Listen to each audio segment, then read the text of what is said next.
like to keep the things that we own as clean as we can. That's why Dan is cleaning his bike. It looks much better now. But his hands don't. Now they need cleaning. Dan washes up because, for one thing, dirty hands don't look very good. Clean hands look much better. But these are different hands, a doctor's hands, and they're being washed for a more important reason than appearance. The soap and water are washing away microbes. Microbes are the tiny living things that are all around us. Harmful microbes are usually called germs. Because germs cause infections and make us ill, much attention is paid to cleanliness in a hospital. This girl is one of the patients here. She's much better today. The infection that made her ill began when disease germs entered her body and then multiplied inside it.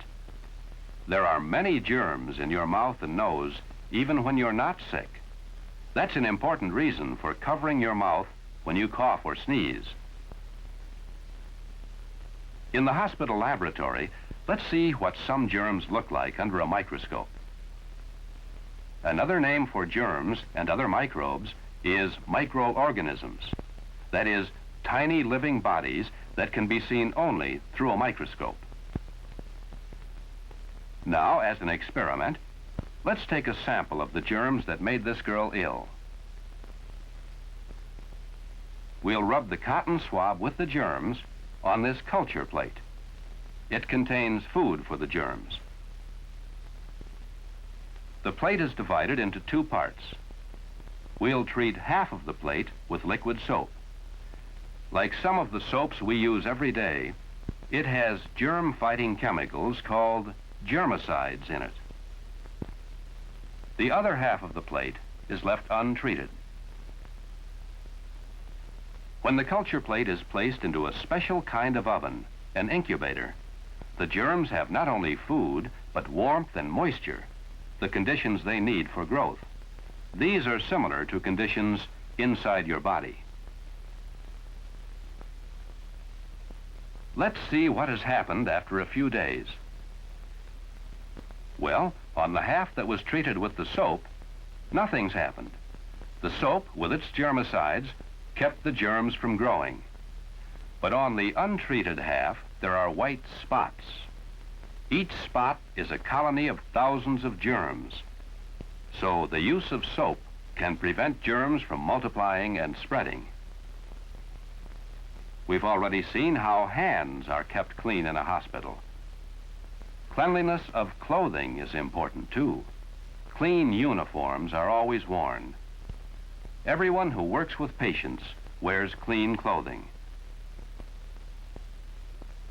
Clean uniforms for the people who work in a hospital, as well as clean linens for the patients, means a lot of laundry.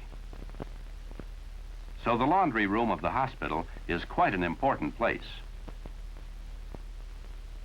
Into the huge washing machines goes all the laundry. The soap and water will get it clean, but the high temperature of the water and the germicides in the soap will also destroy most of the germs. While washing machines get clothes and linens clean, sterilizers get medical instruments clean. Inside this sterilizer, very hot steam kills germs that even boiling water can't destroy. Instruments used in surgery must have no germs on them.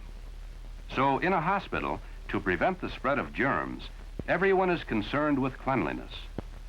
Cleanliness of the people, of the clothes they wear, and the instruments they use. Most of us aren't as careful as people in a hospital. Have you ever put something like a pencil into your mouth? That's one way germs may get into your body. Taking a bite of someone else's food is another way you may get germs into your body. That's why it's a good idea to refuse offers like this. You can also get germs from another person by drinking from a glass that someone else has used and not washed. Food that has been handled with unclean hands, yours or someone else's, may have germs on it. When you eat such foods, germs can get into your body. Many germs thrive on the warmth, food, and moisture found in your body. So if your skin is cut or broken, germs may enter your body and cause an infection. To help prevent an infection, you can apply an antiseptic, which, like the germ-fighting elements in some soaps, kills many of the germs. But even if your skin is not cut or broken, it's still a good health habit to care for your skin and keep it clean. Let's see why. This drawing shows us a cross-section of the skin. Here is one of the hairs which grow out of the skin. The oil gland produces oil which makes its way along the hair to the surface of the skin. And here's a sweat gland. It produces sweat, or perspiration, which is carried along the sweat duct to the surface of your skin. Your glands give off sweat all the time, but you notice it most when you're warm. Sweating helps cool your body when it gets overheated.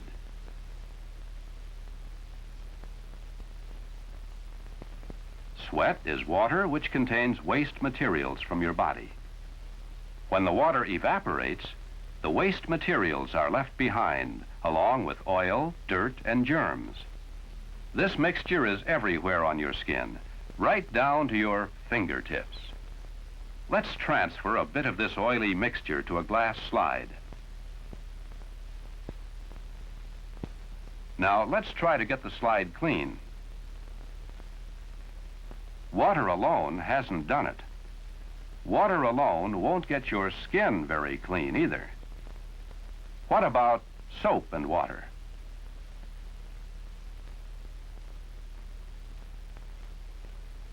The soapy water gets around and under the oil and loosens the mixture. In a similar way, soap helps to get rid of the oil that is mixed with the dirt and germs on your skin. So, when you wash, you need to wash everywhere and with soap. Your scalp also perspires. It gives off waste products as well as bits of skin, dandruff. Since there is so much hair on your scalp, much oil collects there. So you have to wash your hair and scalp thoroughly and often. If a soap is used that contains a germicide, leaving it on for a minute or two will kill more germs. Using a germicidal soap helps eliminate germs and unpleasant odors.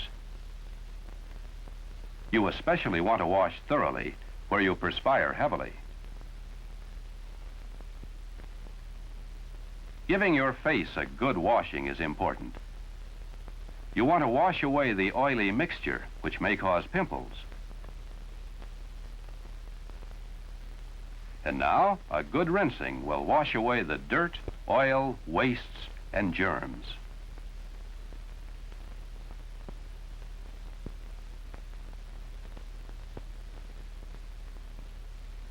When you dry, it's especially important to dry between your toes.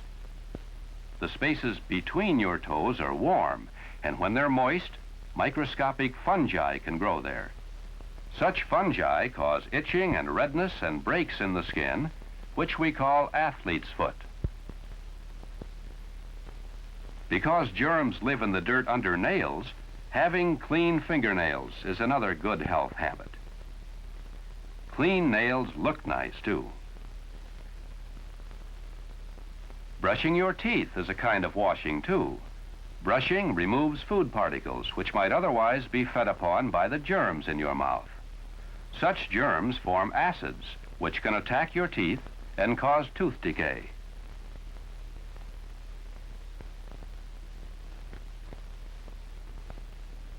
Dan's all dressed now.